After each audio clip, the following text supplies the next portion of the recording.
Hello, everybody. Welcome to Dashawns2cents. We're here before BOLA Night 2. I'm here with Jack Evans. How you doing, my man? Going?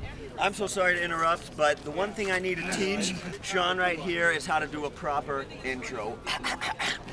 We are here outside of the Elks Lodge with all the PWG fans here in BOLA Night 2. I am none other than Mexico's favorito, El Cholo Güero de Tepito, the man, the myth, the legend, Jack Evans from the heavens, alongside the sexiest man alive. Don't be shy. It's none other than the hot tub guy. That's awesome intro, awesome intro, man. So, man, you made your return, PWG, after Mendes, coming back with your best buddy on Helico. How was that, man? Going against the top tag team, the Young Bucks, man.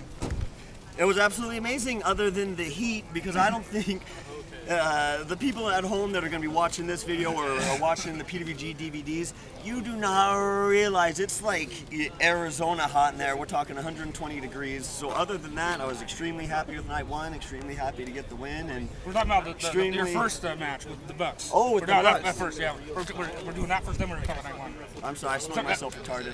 It's all right. So I never uncut. We make mistakes, just go back. Yeah, no, the match with the Bucks went as perfect as possible, because I was actually very nervous, because I consider kind of PWG my home promotion. Yeah. So to come back after all these years, I was like, oh, I better not shit. People didn't think he'll come back here. I get all people's questions was like, will Jackins ever return to PWG? He came back, a lot of pressure, and yeah. So you think you guys did good against the Bucks? I know, I really enjoyed the match. Yeah, no, I was very happy with the match. So it went about as perfect as possible for return. I think you gave the Bucks a run for their money, but they're the best tag team, man. So yeah, the best tag team. Are you kidding me? Are you kidding me?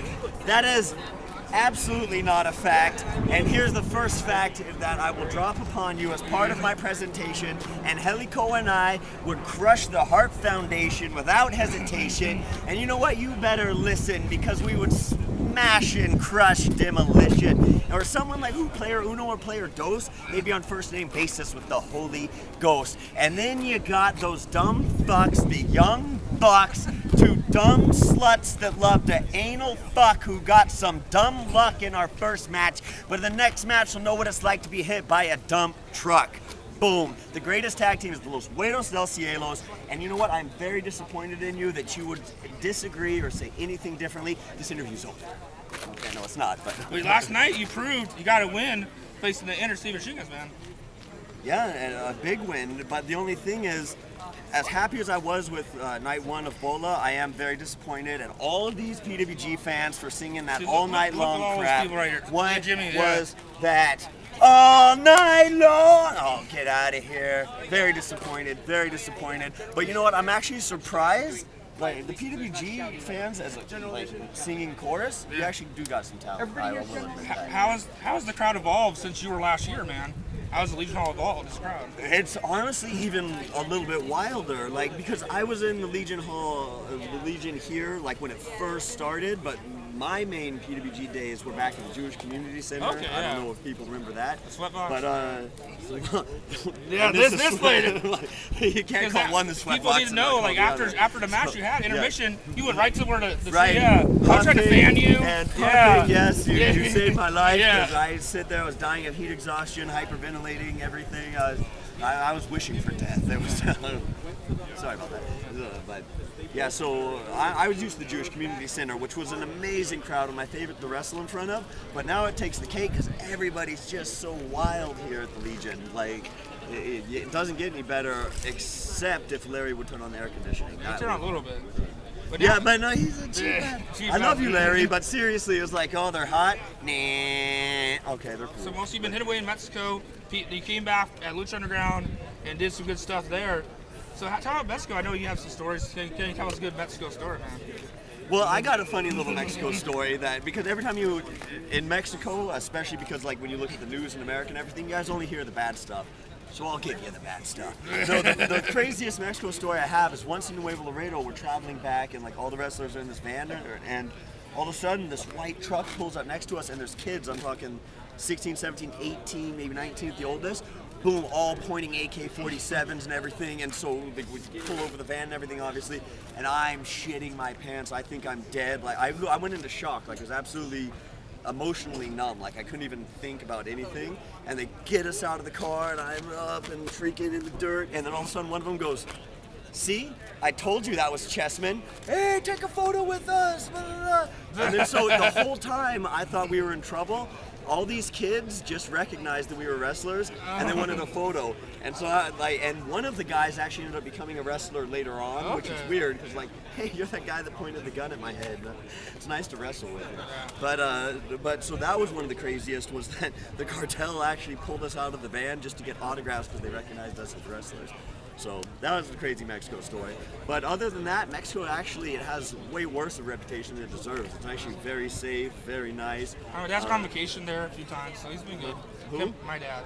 Oh yeah. It's absolutely. I think people say if you stay in the resort, it's good. Once you get out in the resort property, it's like. See, not even that's true. Up north, the border town, that's dangerous as hell. Every time you hear something crazy about Well, Mexico, where Crash runs, Crash the Indie Company. No, where Crash runs, Tijuana is pretty bad. That's bad. But when you go further south, I want to go there, but my sister's like, it's no Tijuana for you, Sean. No Tijuana. It's a hidden gem, Mexico. I couldn't recommend it enough. Like, just the border towns are crazy. Every other part of Mexico is amazing. Let's talk about tonight. You're going first time ever with your team partner on Helico. How are you looking forward to that match, man?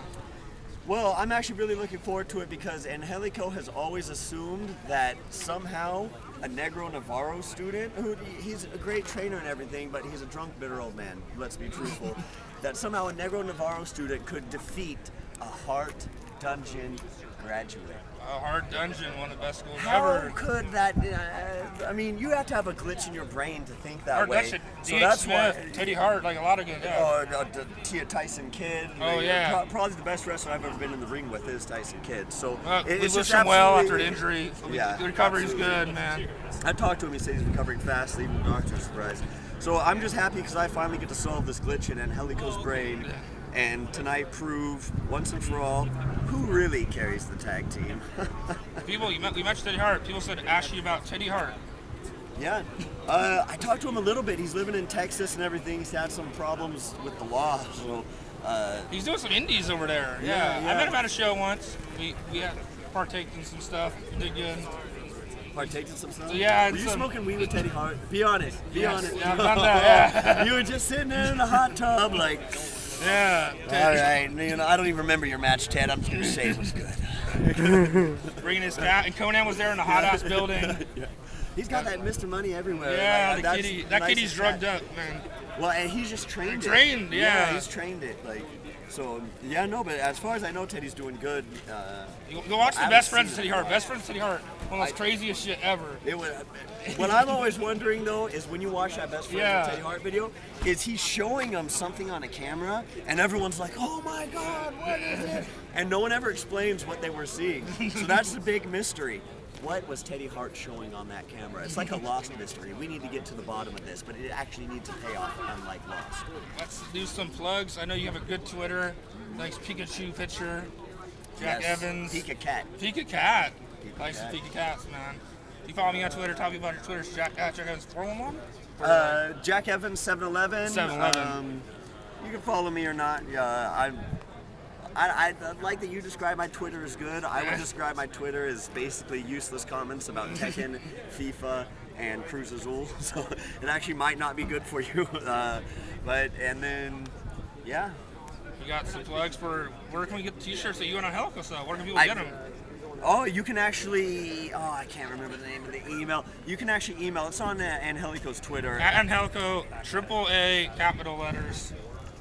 Something like Yeah, that. that's like and you can actually email them, and we can send out the shirts and everything. It sucked at Lucha Underground. People bought the shirts, but they couldn't wear them in the building because the logo's on the back. Yeah, well, because we got sponsored by TRX, this protein company called Evolution, and Jeff Cavalier and Athlenex and stuff.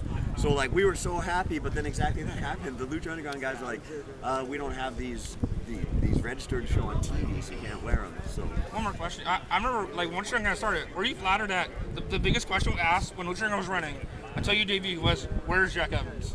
When he's are you flattered? I am flattered because I was They're like, Lucha Underground, where's Jack Evans? flabbergasted at first because when Lucha Underground was in the planning stages, like there were 6 of us going and I was one of them, and like it was just a completely different promotion. And then when it actually started, I was like, okay, I'm not on the first, that's fine.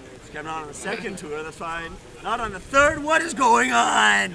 So when I finally made it, they finally brought me in, I was happy. So I'm very, very appreciative of all the fans that were like. You had a good little season there, good little run in the match. You and Aerostar taking that destroyer off the top rope. Yeah, I almost thought you were dead.